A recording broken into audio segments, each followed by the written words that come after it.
Assam Chief Minister Himanta Biswa Sharma had recently stated that the state is going to witness massive growth in industrial sector in the days to come. With uninterrupted power supply being one of the major criteria for any kind of industrial activity, the National Hydroelectric Power Corporation or NHPC owned Lower Subansiri Hydroelectric Project is all set to generate 2000 megawatt of hydropower. This will come as a major ray of hope for the people of Northeast and Assam in particular. As the project goes upstream by March 2025, Assam will be getting 533 megawatt of power as its state's share. Implemented on the Subansiri River at Gerukamukh on the Assam-Arunachal Pradesh border, Arunachal Pradesh will get 174 megawatt of power from the project. In an exclusive conversation with Northeast Live Executive Director of NHPC, LSHAP Vipin Gupta allayed all fears related to the safety of the dam. In fact, your channel Northeast Live is the only channel which was given exclusive access to go around the construction site of the project.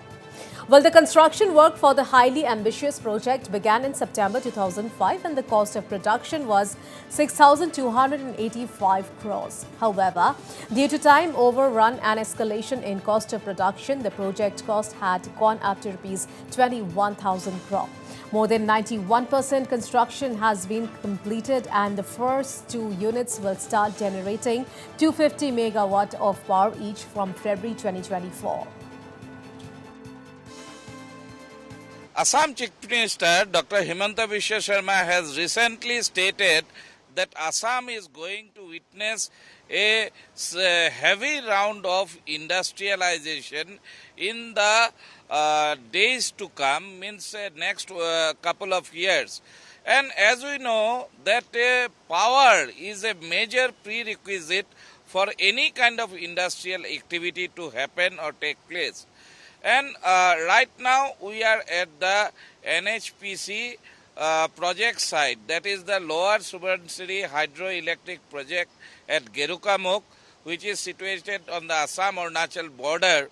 And Team Northeast Live has been given exclusive access to witness the construction activities, which is more than 90% in fact completed till now. And according to the officials here, the first two unit, which will generate around 500 megawatt of hydropower, will be available by January or February 2024. So that is a good news for the entire region and particularly for Assam, since Assam will get a major share of the power being generated by this project. Gupta ji, welcome to Northeast Live. First of all, can you take through that how and how long will this project, which has already seen missed even several deadlines due to various reasons, of course, will be completed, or in fact the first phase is going to be commissioned? देखिए, जैसा अभी हम आप dam पे देख सकते हैं, हमारा डैम, हम टॉप पे खड़े हैं डैम के, सुबनसिरी के, हमारा डैम का काम पूरा कंप्लीट हो चुका है। और उधर अगर आप देखेंगे साथ में पावर हाउस के लिए भी हमारा 4 यूनिट तक हमारा काम बड़ी तेजी से चल रहा है और 5 से लेकर 8 का भी हमारा काम, ये पूरी छत वगैरह इसकी मार्च तक डल जाएगी। 2 यूनिट हमारी पूरी की पूरी इसमें बॉक्सअप हो चुकी हैं, रेडी हैं कमीशनिंग के लिए। उधर सामने देखेंगे तो वो ट्रांसमिशन लाइन भी पावर निकालने के लिए हमारी रेडी है। तो ये काम जो हमारा अभी कहीं हडल्स में था, अब हमारा ऑलमोस्ट कंप्लीशन पे है। और अभी जो थोड़ा बहुत रेडियल गेट का काम हमारा बचा हुआ है, अभी हम जनवरी तक इसको कंप्लीट कर लेंगे और उसके बाद 500 मेगावाट का इससे उत्पादन शुरू हो जाएगा। इस प्रोजेक्ट के बनने से नॉर्थ ईस्ट, लेकिन असम के लिए बहुत बेनिफिट होने जा रहा है, क्योंकि असम को इससे 533 मेगावाट जो पावर एलोकेटेड है वो उसको मिलेगी। तो उनकी जो डेफिशिएंसी उनके सिस्टम के अंदर है, ये एक अकेला प्रोजेक्ट ही उसको कंप्लीट कर देगा। और जहां तक आपने बताया कि आपका इसमें इंडस्ट्री का नाम है और ज़्यादा रिक्वायरमेंट आपकी आएगी, तो उसके लिए एनएचपीसी ने हाइड्रो प्रोजेक्ट के लिए और बहुत सारे टाई अप्स अभी अरुणाचल में किए हैं। देबांग प्रोजेक्ट जो 2880 मेगावाट का, इससे भी बड़ा है, उसका काम हमने ऑलरेडी शुरू कर दिया है और बाकी बहुत जल्दी ही मिडल सुबानसिरी, अपर सुबानसिरी और लोअर सियांग का काम भी जल्दी शुरू करेंगे। ये आज के दिन में हाइड्रो पावर का अहमियत क्या है? ये बहुत लोग कहते हैं कि पॉल्यूशन मुक्त है और इसका चीप पावर है, तो इसके बारे में थोड़ा बताइए। देखिए, हाइड्रो आजकल जो है एनवायरनमेंट पे काफ़ी जोर है। हम लोग चाहते हैं हमारा एनवायरनमेंट कभी ख़राब ना हो। तो ये जो हाइड्रो पावर है नॉन फॉसिल फ्यूल है, मतलब कि हम इसमें कोई चीज़ कंजम्पशन नहीं करते हैं। जो कुदरत ने हमको पानी दिया है वो आ रहा है और फिर रिवर में वापस चला जाता है। हम इसमें कोई कंजम्पशन नहीं करते हैं। उसको जो एनर्जी है, वाटर की एनर्जी को हम इसको इलेक्ट्रिसिटी एनर्जी में लोगों के बेनिफिट के लिए इसको कन्वर्ट करते हैं। तो ये नॉन पोल्यूटिंग है, एनवायरनमेंट फ्रेंडली है। और एक बार जब प्रोजेक्ट बन जाए तो इसके अंदर हमारा R&M का बहुत ज़्यादा खर्चा नहीं है, क्योंकि हमारा पानी आता रहेगा। तो इसलिए ये लॉन्ग रन के अंदर बहुत चीप पावर पड़ती है, क्योंकि अगर देखेंगे तो 40 साल कम से कम लाइफ होती है, तो 40 साल तक हमारा टैरिफ वही रहता है। तो ये लॉन्ग रन में बहुत ज़्यादा चीप पावर पड़ती है। मतलब आज के दिन में अगर मान लीजिए कि 1 यूनिट का दाम 100 रुपया है, 40 साल तक 100 रुपया ही रहेगा। उससे भी कम हो जाएगा, उससे भी कम हो जाएगा। जैसे जैसे हमारी जो लोन की लायबिलिटी वगैरह कम होती जाती हैं, तो इसका टैरिफ और कम होता जाता है और सारा बेनिफिट्स कंज्यूमर को ही पास ऑन होता है।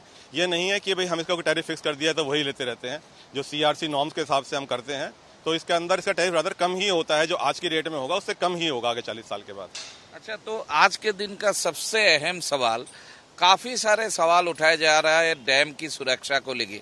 बहुत सारे लोग, एनवायरमेंटलिस्ट हो, एक्सपर्ट्स हो, बहुत सारे लोग उन्होंने सवाल उठाया है और बार बार कहा कि ये डैम का जो सिक्योरिटी है या इसको सुरक्षा को लेके बहुत सवाल उठाया। तो इस बारे में क्या आशंकाओं को क्या बताएंगे आप, इसको कैसे क्लियरिफाई करेंगे? देखिए, जब ये डैम का हमने डिज़ाइन किया है तो हमने इसकी क्लियरेंसेज, जितनी भी हमारी स्टैच्यूटरी क्लियरेंसेज हैं, उसमें चाहे GSI हो, चाहे CSMRS हो, मटेरियल टेस्टिंग के लिए हो, CWC की हो, CA की हो, सारी क्लियरेंसेज हम लेते हैं। और डैम का जो डिज़ाइन है, इसका जो हम पूरा का पूरा CA को सबमिट करते हैं। उसमें CWC और CA में इंटेंसिव चेकिंग होती है और उसके बाद ही कोई भी प्रपोजल थ्रू होता है। इस डैम का अगर आप देखेंगे तो हाइट के हिसाब से इसकी विड्थ दुगने से भी ज़्यादा है। वर्ल्ड के अंदर जो डैम बनते हैं उसमें हाइट और विड्थ ऑलमोस्ट बराबर होती है, लेकिन यहाँ स्टेबिलिटी का ख्याल रखते हुए हमने इसको ऑलरेडी डबल कर दिया है। तो ये बहुत ज़्यादा सेफ डैम है। और जो ये, क्योंकि ये जोन 5 एरिया के अंदर है, इसकी पूरी प्रिकॉशन हमने ली है। इसको डिज़ाइन किया है कि ये जो हाईएस्ट पॉसिबल मैग्नीट्यूड का अगर यहाँ पे अर्थक्वेक भी आ जाए तो इस डैम को कुछ नहीं होने वाला है। जहाँ तक इस रिवर का बिहेवियर का सवाल है, क्योंकि इसमें पानी बहुत ज़्यादा आता है, हमने इसका PMF पे 37,500 क्यूमेक्स के लिए स्पिलवे डिज़ाइन किए हैं। अगर हाईएस्ट पॉसिबल फ्लड जो पूरे कैचमेंट में आ सकता है वो भी इसको पास कर देगा।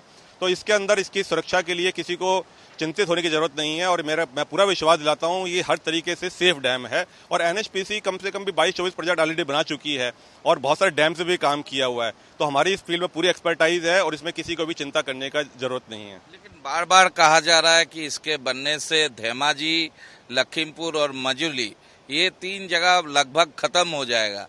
तो आप क्या कहना चाहेंगे इस पर? देखिए, ये तो उल्टा बात हो गया। डैम हमेशा बनाए जाते हैं फ्लड को कंट्रोल करने के लिए, लेकिन कुछ लोग यहाँ पे लोगों के दिमाग को पोल्यूट कर रहे हैं, भ्रांति फैला रहे हैं कि इससे नुकसान होगा।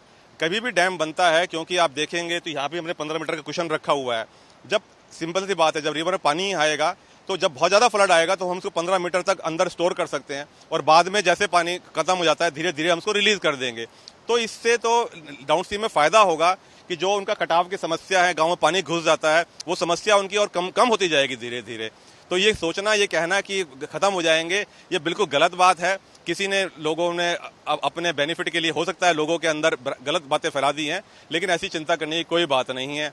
आजकल तो हर जगह डैम बनाई जा रहे हैं। आप देखेंगे जितने भी डेवलप्ड कंट्री हैं, सबसे पहले उन्होंने डैम बनाए हैं, उसका फायदा उठाया है। चाइना में देखिए इतनी तरक्की हो रही है, बड़े बड़े डैम बना रहा है।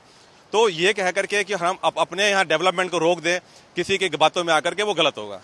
तो आखिरी सवाल आपसे, हम देख रहे हैं कि इस डैम में काफी सारे लोग काम कर रहे हैं, तो यहाँ लोगों को किस तरीके से डैम के बनने से किस तरीके से डायरेक्ट और इनडायरेक्ट बेनिफिट हो रहा है? आप लोग बहुत CSR एक्टिविटीज भी कर रहे हैं, तो यहाँ कितने मजदूर एंगेज्ड है आपके यहाँ?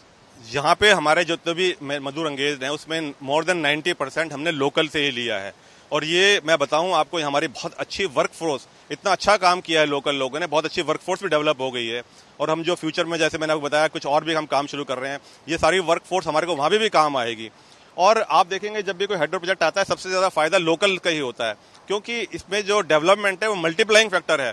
ये बहुत सारे हमारे contractor, sub contractor, suppliers, local labours, there so many stake holders जो हमारे साथ जुड़ जाते हैं। और आप ये देखेंगे, हम तो यहाँ पे CSR के अंदर यहाँ पर हमने देखा कि बहुत गरीब लोग रहते हैं, उनके अंदर स्किल है, लेकिन उस स्किल को वो अपना यूटिलाइज नहीं कर पाते हैं, तो उनकी स्किल को उनकी लाइवलीहुड में